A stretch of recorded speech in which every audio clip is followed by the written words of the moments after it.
2 years ago, we received through our door these plans that were detailing how For Ashes Limited wanted to basically get rid of all the green space in Gailey, Carfheath, For Ashes, the surrounding area, and make warehouses. They were saying that they were going to build a freight hub, and it was a strategic rail freight. So basically they're using the idea of putting freight onto the rail tracks as an excuse really to get rid of all the green belt, because it sounds like a good idea when you think about, putting freight onto the rails. But actually, when we received these proposals, we were obviously kind of confused, angry, upset. We've been researching this for 2 years now, and I can honestly say our life hasn't been the same for 2 years, because every day, every night we eat, sleep, breathe this, because really what they're trying to do is get rid of our home, where we live, the place we love. We're not just going to lie down and say, okay, take these green fields. Somebody needs to fight for them, and so I guess the job's been put in our hands. I'm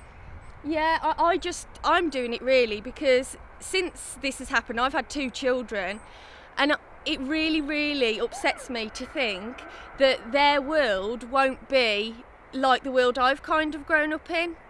I mean, I'm only 27 myself now, so I'm looking towards like the future, and I'm thinking, all this green belt that they want to cover up, it's like, what's the world going to be like in 50 years? Are we going to have any green spaces? Is the air even going to be fresh in this country? I'm not sure.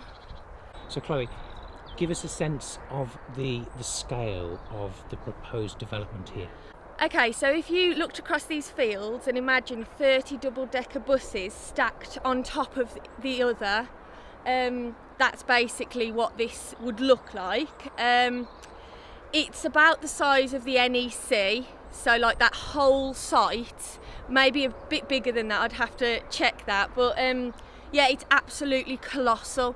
It will eradicate Gailey, that this will not be the area we, are used to.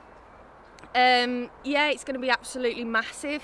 It will affect everybody in the direct vicinity, so everybody in Penkridge, Brood, Coven, Weaknaston, all these sorts of areas, Carfheath. Sorry, I'm missing them out because there are that many.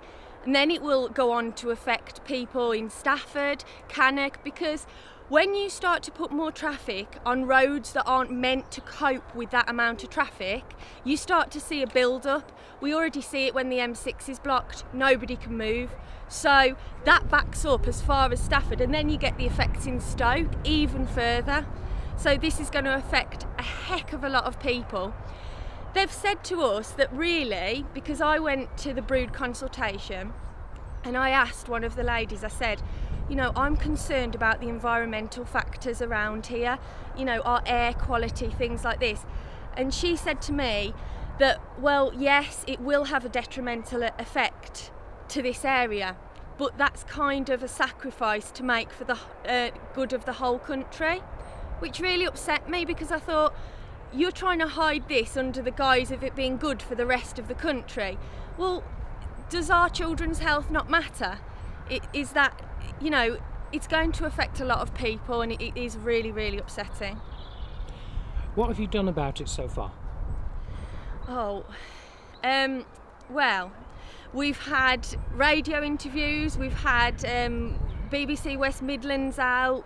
We've tried to make as much noise as we can, because we just want people to understand that this is our only hope, people power, against fighting this. We need them to understand that unless you stand up and have your voice and make it heard, they do just do what they want, these big developers, because they can. They've got money, but we've got a voice.